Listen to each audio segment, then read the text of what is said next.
With the Halloween season now long behind us, it is that time of year again for Ryan Murphy to close the book on another chapter of and put the award-winning anthology to bed for another year.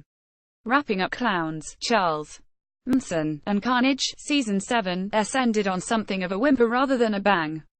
Now outliving shows like and is undoubtedly entering that dangerous period where people begin to ask, oh, is this still on? So, as Murphy's bloodthirsty baby enters its more mature years, should we load up the shotgun and take out back, or is there life in the old dog yet? Related American Horror Story: 15 actors who look shockingly different from their characters. The declining American Horror Story. You only have to look at the viewing figures to see that the writings on the wall for FX's flagship show may have renewed the show for season 8 and 9, but there's no escaping the fact that officially has the lowest performing finale in the show's history.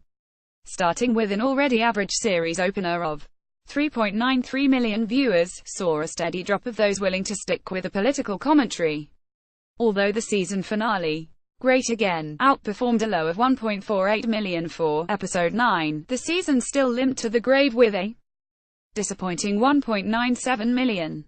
Compare this to a franchise high for season 3, where 4.24 million tuned in to see Cordelia Fox be crowned the Supreme, and there is a strong case to be made that Murphy is losing his touch fading star power. Then we have the actors themselves. New additions like Alison Pill, Billy Eichner, and Lena Dunham all carry their own star power, but it wasn't exactly the Hollywood Walk of Fame we have become accustomed to on the show. Rear were still big names like Sarah Paulson and Evan Peters alongside old favorites like Frances Conroy and Cheyenne Jackson, but ultimately felt it was lacking any new big names.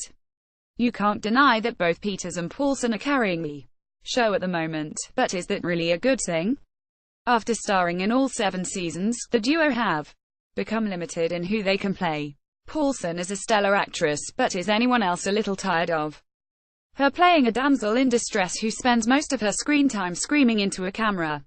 Roles like Audrey Tyndall and ally Mayfair Richards pale in comparison to her earlier role as feminine powerhouse Lana Winters. Paulson is so far the only cast member officially signed up for season 8, and while others will surely follow, the formula is in need of a little revamp. Sure, it is nice to spot the subtle Easter eggs of characters sharing the same name, but the Ryan Murphy-verse seems to be trying a little hard to follow in the footsteps of Quentin Tarantino. It's not that we've necessarily given up on, but it is failing to find that big hook that some of its earlier seasons had. Gaga, anyone? These days, it would seem that fans are too busy trying to look for next season's clues to actually enjoy what is going on before their eyes.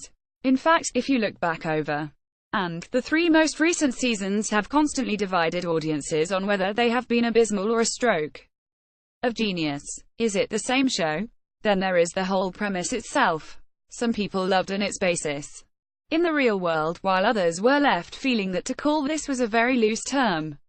Previous seasons have always been linked to the supernatural, whereas was the first in the show's 7-season history to be based wholly on real life. Season 1 may have had subtle references to the Black Dahlia, but was a veritable treasure trove of real people and crimes of modern America. Living up to its namesake, there were cults of sadistic clowns, perverse politicians, and even a Charles Manson homage. But is that what we've really come here for? For most, is remembered for the ghosts of the Harmon House, a coven of conniving witches, James Patrick March's Hotel of Horrors, and the cleaver-wielding butcher of the Roanoke tribe. While a history lesson on Mr. Manson is all well and good, it did sometimes feel like Murphy was trying to make his own twisted version of.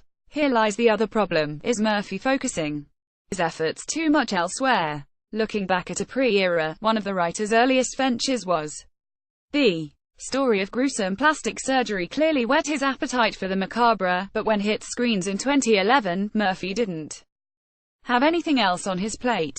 Skip ahead to 2017, and the acclaimed man behind the madness is trying to juggle, and another round of. Not to mention, he is also tackling and something's gotta give somewhere.